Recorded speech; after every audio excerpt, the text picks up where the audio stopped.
Queridos amigos, cuando hablamos del evangelista Juan, no podemos olvidar que el cuarto evangelio, en el capítulo 20, declara sin rodeos: muchas otras señales milagrosas hizo Jesús en presencia de sus discípulos que no están escritas en este libro. Estas han sido escritas para que crean que Jesús es el Cristo, el Hijo de Dios, y para que creyendo tengan vida por su nombre. Es bueno recordar esto, porque a lo largo de estas 2 semanas finales de la Cuaresma nos guiará el Evangelio de Juan, que intenta aclararnos qué implicaciones tiene la fe y cómo se puede creer en Jesús. Para ello, a lo largo de todo el Evangelio se nos narra algunas historias de fe. Por ejemplo, el Evangelio de Juan inicia mencionando que los discípulos de Jesús creen en él tras el signo de Caná. Se nos cuenta también otra historia, en cuyo final se hace énfasis en la fe, la del funcionario real que cree junto a toda su familia. Esta historia de fe viene precedida y preparada por otra historia con desenlace feliz, la del niño de la casa del funcionario, una criatura a punto de morir prematuramente, que se había librado de la fiebre justo en el momento en que Jesús compromete su palabra y aquel funcionario se fía de esa palabra. Juan nos cuenta además, cuando le llega la buena noticia a aquel funcionario, que después de una sencilla comprobación de la hora en que comenzó la mejoría, toda la casa, la madre, el niño, los criados y el mismo funcionario inician una fase de nueva fe.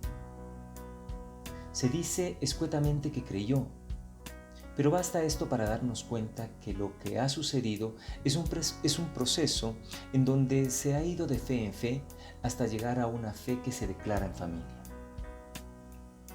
Juan también quiere poner de manifiesto que si se tiene fe en Jesús, entonces es posible descubrir en él la palabra de Dios que da vida, perdón y libera de toda atadura.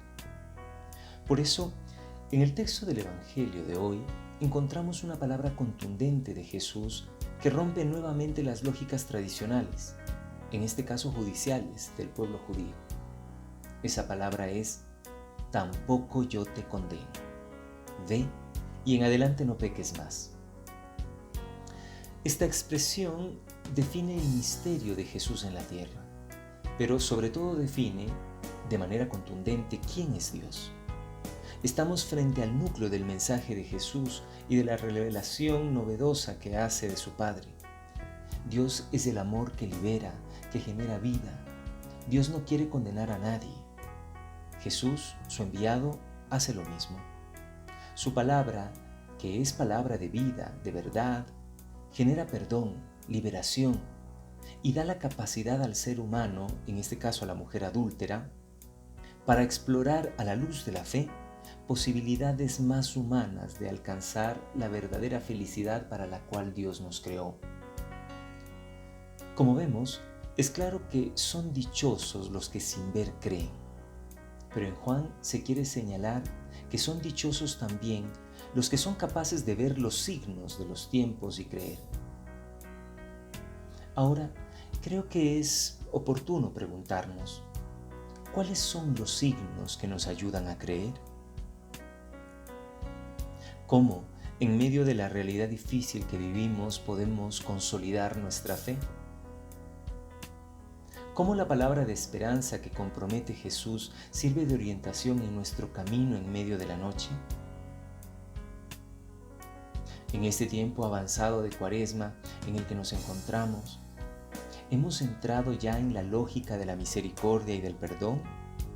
¿O por el contrario, nos hemos constituido en jueces de nuestros hermanos? Que cada uno de nosotros podamos sostenernos en la fe, aunque caminemos por cañadas oscuras, como dice el salmista en el Salmo 22. Y que nada temamos, porque el Señor va con nosotros, es nuestro pastor y nada nos falta. Que el Señor nos ayude en esta tarea.